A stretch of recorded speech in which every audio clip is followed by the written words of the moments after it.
And I woke up, because I was in like the shallow end, on the shore. I woke up, oh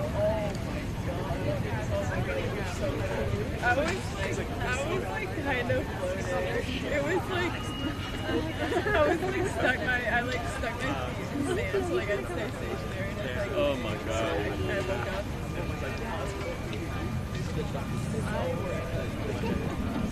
That's terrible.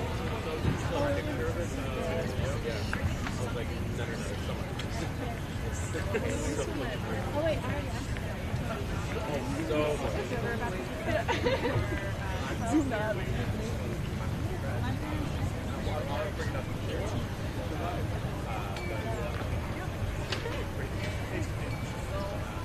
I do have a different present. I'm in the shutdown. You got it. What was that for me?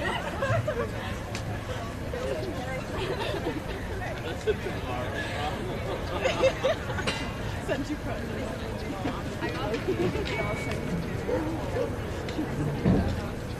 I just had an idea.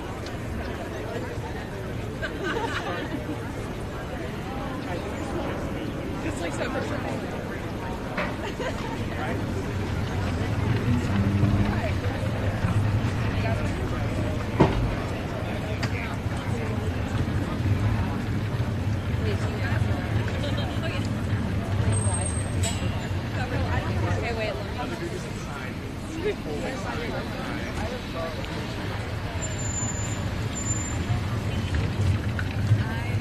Wait, why are there? There's two. One of them is for feedback, and I think one of them is for. Well, we need to. Who's? What is it? No, it's the 30th. Yeah, this is not the same. This is not it. That one's not. Yeah, this is not. I was like, who the fuck are these? Yeah. There was a press conference that just happened right before. There you go. I was like, what? Why are there two runs of show?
you know, again, you know, as money bags, it's very, and the thing is now, you know, when they say, like, if we shut down tonight, it'll be fine. Would you like a sign? Oh, thank you. Yep. I mean, I'm still coming to New York. I'm 30, right? Stop. And Susan Taylor, you know, who used to run Essence, she said she'll be there. I'm trying to get there. Okay, good. Mama Star Jones from the judge from the View. Yes. They're, I'm going to try to get a couple of I'm gonna take this one. notable I love people. Do you have a And You coming to the games? Any other games? if I could, how could I sneak away? Tonight. Okay. Does she Get have together. healthcare or Yeah, I can. Someone tell me. Yeah, I can. And Yvette, Yeah. you go and behave. Don't bring your cousin. How you all doing in there? When he first came to Congress. That's good. That's good for everybody.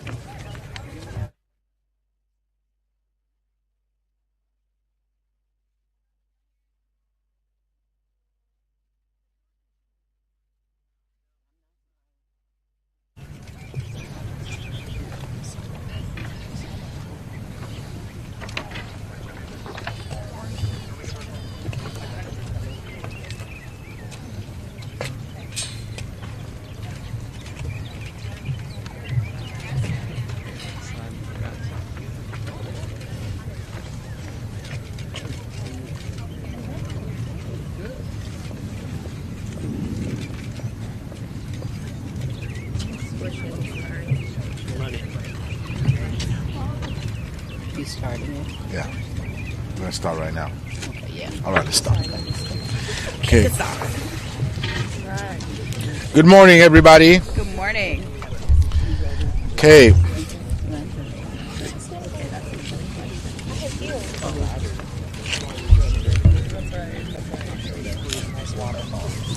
Last night, I'm Congressman Adriano Espaillat, chair of the Congressional Hispanic Caucus. Last night, President Trump proved that he's out of touch with the American people, that he's not taking the conversation about saving health care for millions of Americans seriously. In fact, he put out an insulting meme of our leader, showing that he's out of touch with the health care challenges of the American people. With your health care on the line, all he could do is put out this deep fake racist meme. Not funny at all. Not for any of us here, particularly for people that are ill and fighting for their lives, that need health care. But a reminder, we will continue the fight. We will make sure that we fight. We're here. We showed up at work. That's right. While the Republicans are out on their vacations, we're here at work to tell the American people that we take their health care needs seriously, and we will fight to ensure that these cuts, these deep cuts to Medicaid, this attempt to totally dismantle the ACA and lift the premiums, that we face it head on. And so that's why we're here, members of different caucuses within the House caucus, that we're here to tell the American people that we will try to prevent them from killing Obamacare. They went down even 90%. They went in the big ugly bill. They tried to eliminate it. This is our chance to now turn it back. And we will use every tool that we had available in our hands to ensure that we turn this back. If you don't stop them now, down the road, people will lose their health care. So we will make sure that we will use every tool available at our disposition to fight for the American people. This entire shutdown is based on a ridiculous Republican lie. Speaker Johnson and Vice President Vance have pulled this out their hat. They're saying that the undocumented will be eligible for this. A flat-out lie. That's right. To weaponize the immigration issue in this critical crossroad and debate. So we're here to say to the American people, they are lying. They are the majority in the House of Representatives. That's right. They are the majority in the Senate. They're running the White House. And some would argue they may be even running the Supreme Court. They're controlling every aspect of government. This is their shutdown. This is not our shutdown. This is their shutdown. So we're here to fight. Estamos aquí para defender el cuidado de salud del pueblo norteamericano. Los indocumentados no tienen el derecho a recibir los subsidios del ACA y queremos proteger a todos los americanos. Cerca de 20 millones de americanos pueden perder el cuidado de salud. Los republicanos se fugaron, se fueron de vacaciones y no están aquí. Nosotros los demócratas estamos aquí trabajando para proteger el cuidado de salud de cerca de 20 millones de americanos que puedan perder su Medicaid, que pueden ver el costo de la salud disparar agresivamente hacia arriba. Y todo esto está basado en una mentira del portavoz Johnson y del vicepresidente Vance, que dicen incorrectamente que los indocumentados son elegibles para este subsidio. Eso es mentira. Ellos son la mayoría. Eso es mentira. Mentira.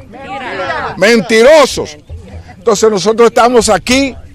Ellos son la mayoría en la Cámara de Representantes, son la mayoría en el Senado, tienen la Casa Blanca y algunos argumentan que también controlan la Corte Suprema. Ellos tienen control total del gobierno.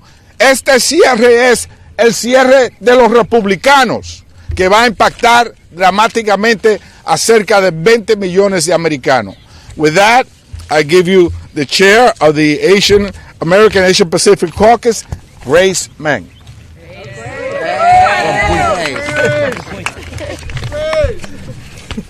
Thank you so much. Hi, everyone. I'm Congresswoman Grace Meng, chair of the Congressional Asian Pacific American Caucus, or CAPAC. Thank you so much to Chairman Espaillat and to all of my colleagues today for your partnership. We are here today because President Trump and congressional Republicans have completely abdicated their responsibility to govern after creating on their own a healthcare crisis in this country. The Republican assault on healthcare is unlike anything we have seen before. They are single-handedly responsible for the largest cut to healthcare in U.S. history. A lifeline for 4.5 million Asian Americans, Native Hawaiians, and Pacific Islanders, just so their billionaire donors could get their tax cut. And now Republicans are taking tax credits away that help everyday Americans in all of our districts afford health insurance. They are raising premiums for over 1.5 million people just in the AA-NHPI community alone. This is the reality of Trump's agenda. And the pain doesn't stop there. Hospitals, nursing homes, community-based health clinics are closing across America. It doesn't just affect the patients, it affects their families, local businesses, and our economy. Millions of people will experience dramatic increases in their healthcare premiums, co-pays, and deductibles. Medicare is facing a $536 billion cut because of the big, ugly bill. I'm not going to mince words. People will die because of the Republican assault on healthcare. Seniors won't be able to afford life-saving prescriptions. That's our grandparents. Families will forego treatment because they can't afford hospital bills. They created this crisis. Over 50% of AA-NHPI adults already report healthcare costs being the most difficult item to afford. Now, with less than 24 hours before a government shutdown, my Republican colleagues are nowhere to be found. Where are they? They're not here. They're on vacation. Where'd they go? The truth is, Republicans could avert this shutdown if they chose to. Like Chairman Espaillat said, they control the House, they control the Senate, and they control the White House. But they're not even here. In 12 hours it shuts down. They're refusing to do their jobs. Speaker Johnson canceled workdays and won't bring back House Republicans from their vacations. And Senate Republicans shot down a Democratic proposal that would lower health care costs for millions. Meanwhile, Democrats are and have been ready to come to the table to protect Americans' health care and keep our government open. Republicans created this crisis, and instead of meeting the needs of our constituents, they are playing political games with the paychecks, health care, and jobs of hardworking Americans. With that, I'd like to hand it over to our wonderful chair of the Congressional Black Caucus, Yvette Clark.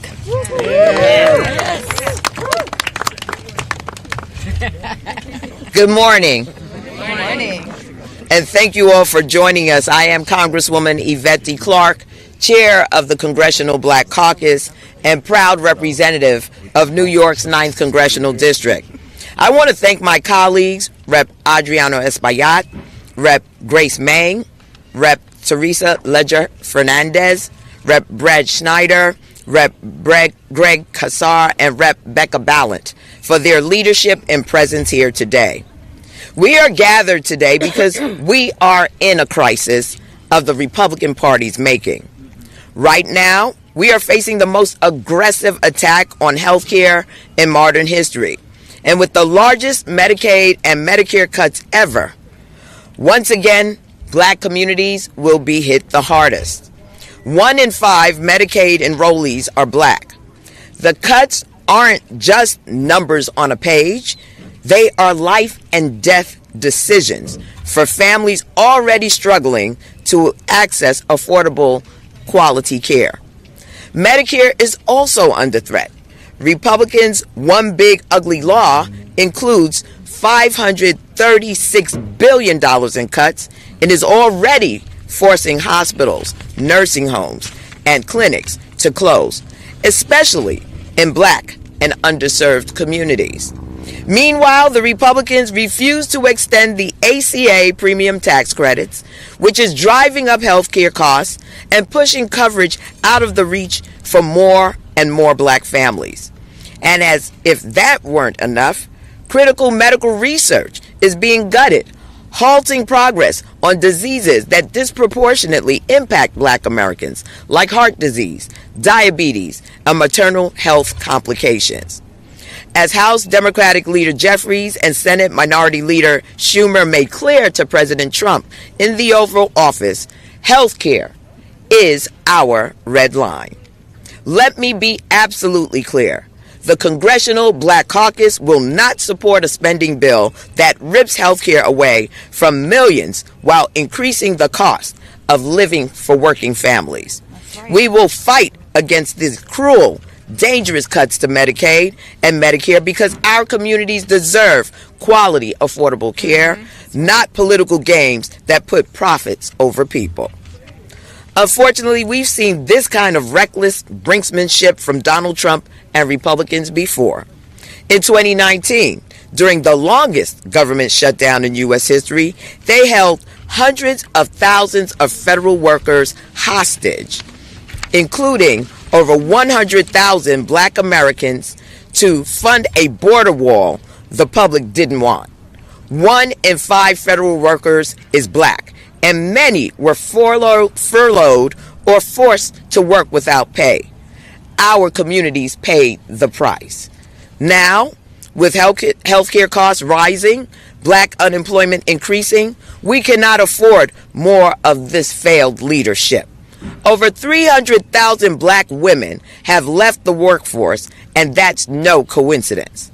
The Trump administration's attacks on federal jobs and DEI initiatives have led to widespread layoffs, hitting Black women in public service the hardest. So let's be very clear about what's at stake.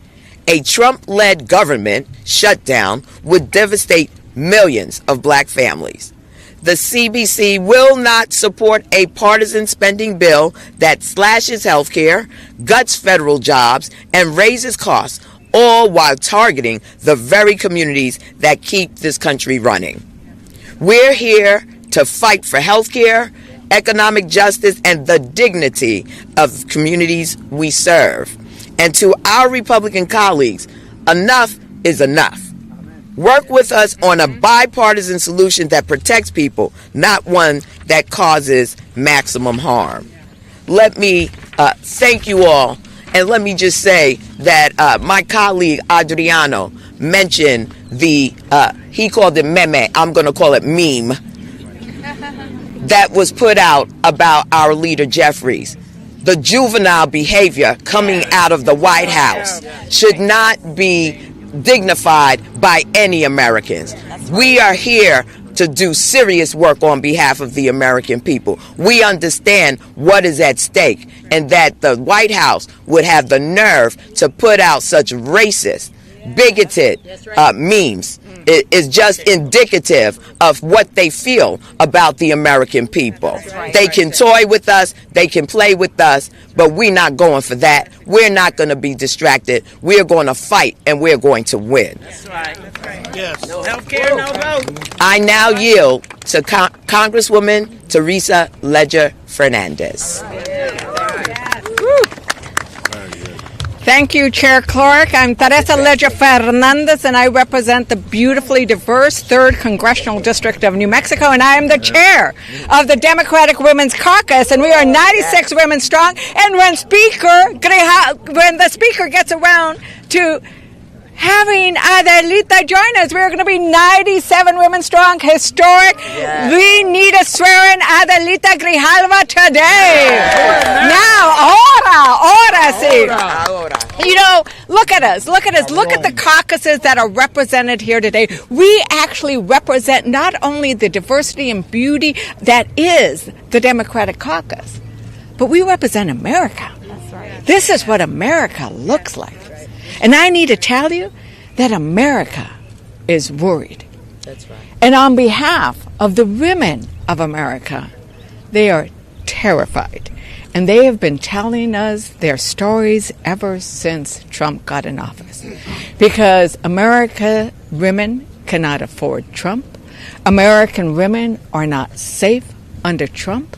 And American women and their children and their loved ones may die because of the positions and the choices that Trump and Republicans are, because of the choices that Republicans and Trump are making about the health care of American women. And we are here to say we will not vote for your choices, because there is a different way. We can have a funding bill that funds the government and at the same time cancel the costs, lower the costs, cancel the cuts, and save our health care.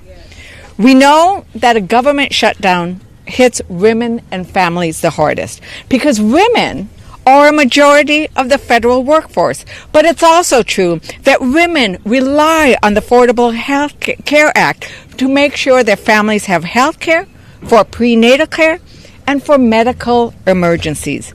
Listen, women work hard and are the key caregivers in their families. When there is a crisis at their house with their families, what do? They stick with it until they solve it. Republicans, we have a health care crisis, and what did they do? They fled town. They do not care about their voters. And that's the difference. I think we see America, every part of America, whether it's blue America, red America, rural America, urban America, every part of America as part of our family.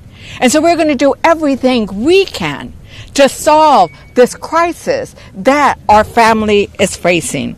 And right now, we need to call the Republicans fleeing their responsibility shameful. It is a shame what they are doing. And what we call it in Spanish, I always say this, one of the worst insults you can give somebody in Spanish is to say they are without shame, because it means they are without values and without moral. And right now they are sin vergüenzas. They are without shame, those Republicans. Sin vergüenzas. And you know what? The biggest sin vergüenza, the biggest person without shame is President Trump. because he has been pushing for this shutdown for weeks. He said, let's have a shutdown. Let's make sure that we shut out Democrats in this process. I don't think a White House meeting would be useful or productive. And then he said, when he looked at the demands, and the demands were about protecting health care, he then said we could go ourselves. Well, we're not going to do that. Instead, we are going to demand the health care that Americans deserve. That's right. And then what does that shameful man do? After a meeting where you're supposed to be working out details, where you're supposed to be negotiating a deal, you post something that draws a sombrero and a mustache on the leader with whom you're supposed to be negotiating. That's not how you get to a deal. That looks like a little 6-year-old having a temper tantrum. That's right. That looks like a little 6-year-old that any mother would be ashamed of their child doing that. But while America's health care is in crisis, Trump is doodling. Once again, what is it called? Sin vergüenza. It is without shame. And the thing is, if it were just a misbehaving boy, and sometimes boys will be boys, I have several of them myself, right? It would be one thing. But he is the president of the United States. And people are going to die because of the choices they are making. We know there are about 55,000 people who will die premature deaths because of what they did in the big ugly bill that's now a big ugly law. We know that there is about another 8,000 people who will die if we let those Affordable Care Act subsidies skyrocket, because people will drop their coverage, and if they don't have coverage, what will they do with an emergency if they don't have coverage? I had a friend come up to me, a woman in New Mexico, and she said, my brother lost his health insurance coverage. He couldn't afford the inhaler. He died because he couldn't afford an inhaler. He gasped for breath. And there will be many more like that. And that's what we are trying to avoid. And I really, really implore our Republicans to come back to Congress, to come back from your vacation, to be here and stand with your voters. Don't be afraid of President Trump. And I need to tell you, we all hear it from our Republican colleagues. They agree with us. In fact, we heard yesterday that Thune said we need to address the Affordable Care Act issue, but just not now. Well, now is the time. Ahora es cuando. Now is the time. We need to address it now. We need to address it now. And I need to tell you, the Democratic Women's Caucus, who represents women across America, whether we are your representatives or not, we are looking out for your interests. And everybody here today is looking out for the interests of every American in every corner of this great country of ours. And we are going to work hard to protect your health care, to lower your premiums, because we need to be able to live in an America that keeps us all healthy. And I now want to recognize the new Democrat coalition, the new Dem chair, Brad Scheider.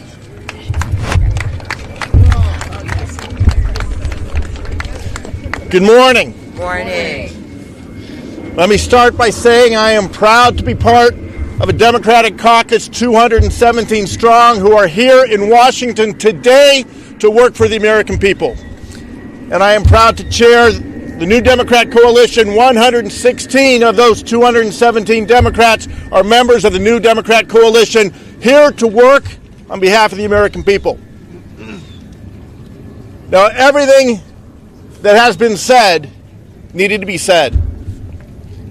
And I'm going to say much of it again because it needs to be repeated again and again. The president and the Republicans are trying to divide us. We will not be divided. That's right. They're trying to scare us. We will not be bowed. That's right. We have a dual crisis. The cost of living for Americans is too high in a country that's the richest country in the world. Yep. We need to fix that. And health care is out of reach for too many Americans. We need to fix that. And that's why we're here. I am proud to stand here today alongside my fellow caucus chairs, sending a message. First, to the American people. We're here fighting for you. That's right. And second, for my Republican colleagues. Democrats are here ready to work while you're all taking an extended vacation. That's right. Come back from vacation. We're here to protect Americans' health care and improve their lives. We're here to keep the government open. Democrats are on duty. Republicans are missing in action. We are 12 hours away from a shutdown. Let me repeat, the Democrats are on duty while the Republicans are missing in action. Our Republican colleagues have a choice. Work with us in good faith to put forward a bipartisan budget that meets the needs of the American people who are currently facing rising prices from Trump's tariff taxes and threats to their health care coverage from Republican cuts. Or go it alone and guarantee a shutdown. A Republican shutdown that will cause even more pain for the American people. We're here to find common ground and work together for Americans, for the American people. We're here fighting for health care and to make living more affordable. But the Republicans, quote unquote, are gone. And their quote unquote clean CR is anything but. There is nothing clean about a bill that cuts $1 trillion from Medicaid and $500 billion, $500 billion from Medicare. The biggest cuts to Americans' health care in American history. That's right. There's nothing clean about a CR that takes meals away from school kids trying to learn the lessons they need to succeed in the 21st century. There's nothing clean about a CR that forces Americans to pay for health care, pay more for health care, or worse, makes health care completely out of reach. And there's nothing clean about a bill that allows President Trump and Russ Vought to continue to deny funds for pediatric cancer and other critical health care needs, or hold law enforcement hostage for months on end. The stakes could not be higher. 15 million Americans will be kicked off their health care. Medicaid will be cut by a staggering $1 trillion, and Medicare by another $500 billion. Millions of Americans who rely on the Affordable Care Act will be pushed into debt or priced out of health care altogether. We face a dual crisis. Costs are too high, and health care is unaffordable. Democrats are fighting to lower costs and protect Americans' health care. We're here. We're here now. We are here ready. We're here to work. But the Republicans are nowhere to be found. Our Republican colleagues need to put the American people above their own extreme agenda and come back to D.C. and work with the Democrats to get things done, to keep the government open for the American people. Thank you, and it's now my privilege. They need to do their job. They need to do their job. It is now my privilege to turn it over to my colleague, the chair of the Progressive Caucus, Greg Casar.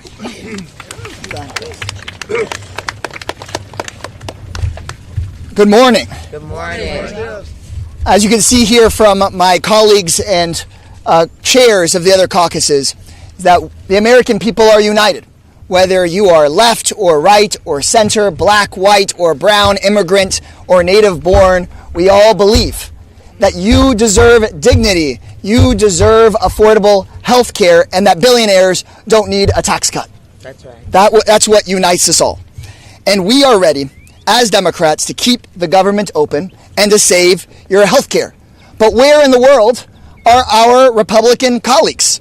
There's more mentions of Donald Trump in the Epstein files than there are House Republicans here in Washington, D.C. today. Those House Republicans are scattered all over the country. They're on vacation all over the world with their billionaire friends. Most working people in this country, if they escaped town, fled their job to go hang out with their rich buddies while there was a crisis, they would lose their jobs. And I think it's time to stop giving these Republican officials special treatment. If the government shuts down tomorrow, the media is going to ask, who's to blame? Who's to blame? Who's to blame for a shutdown? The party whose representatives aren't even in D.C. to keep it open.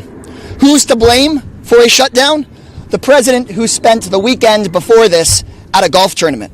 Who's to blame for a shutdown? The president who, after saying he would negotiate, his response was just posting a meme online that you'd expect from some anonymous, unhinged incel on the internet.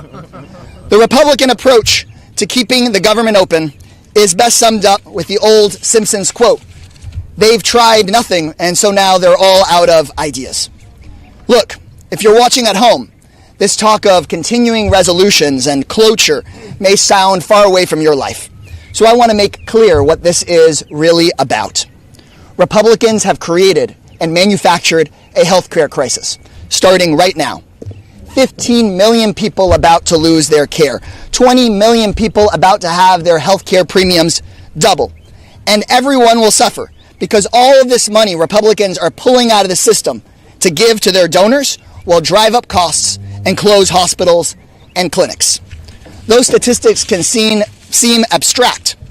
So think about one person you know, a loved one, a neighbor, a friend. Should they not be able to go to a doctor when they get sick so that billionaires can just pay less in taxes? Or think of your own family. What would you do if health care premiums doubled next year? What would your kids have to go without just to make ends meet, just so that Jeff Bezos can buy a fourth or a fifth yacht? Think of the doctors and nurses who have treated you when you needed it. Should their hospitals close just so Trump's friends can get richer?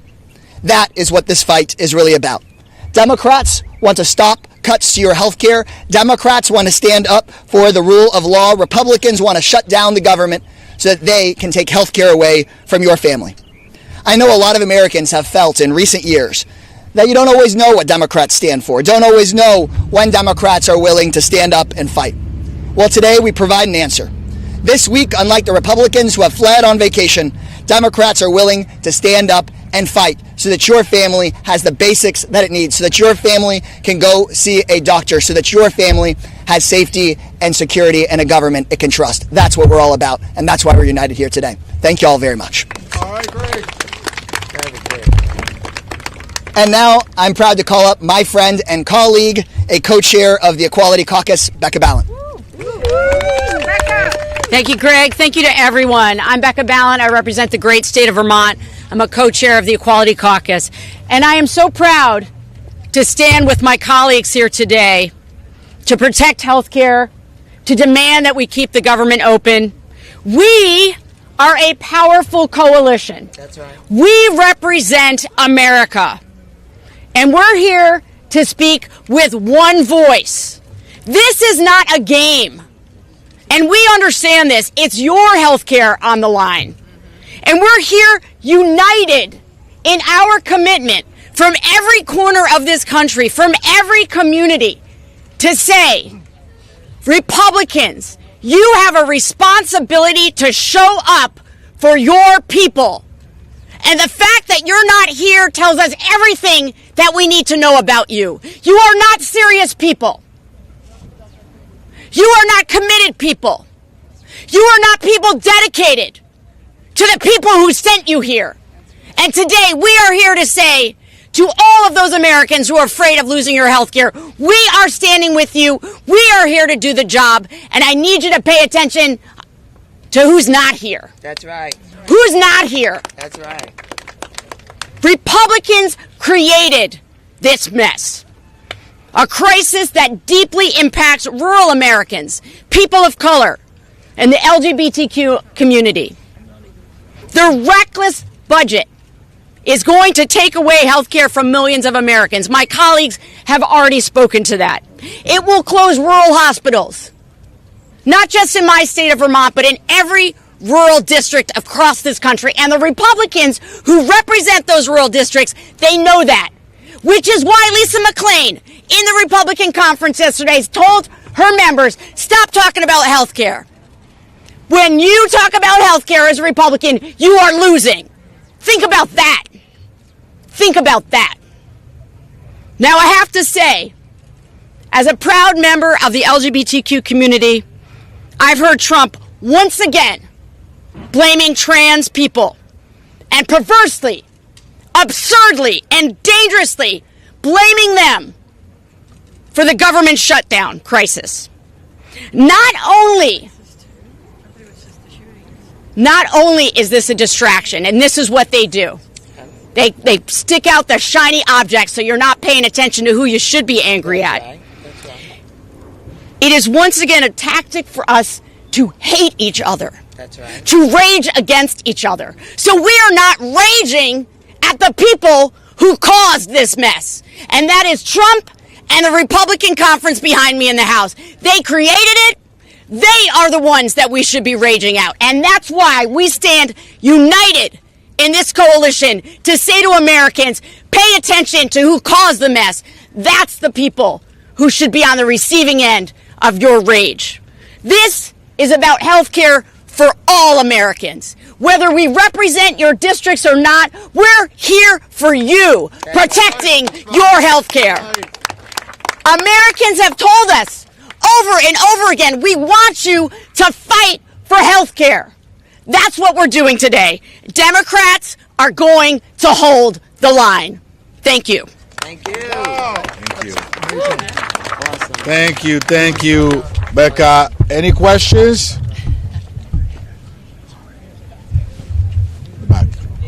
Obviously, it seems like we are going to have negotiations. What do you guys see as the path out if Republicans continue to not negotiate with Democrats? What's going to change? We won't vote for anything that doesn't restore the cuts to Medicaid, that doesn't protect people that will be paying higher premiums. We won't mess around with America's health care. People that are sick that deserve to have a first quality health care system providing assistance to them in one of the most serious periods of their lives. Anybody else? I mean, Republicans, I think the question is to ask Republicans, right? Because they're the ones who aren't here. They're the ones who aren't at the table. And they're the ones who can bring an end to this by negotiating with the Democrats. And as we pointed out, they already recognize that they have to fix some of this mess. They just don't want to do it right now, maybe later. But we're not going to trust them for maybe later. So it's when they're willing to come back and negotiate what they already recognize as a problem, that's the path out. Thank you. Any other questions? Thank you so much. Thank you all. Great job. Where's Dominic? Becca, Greg.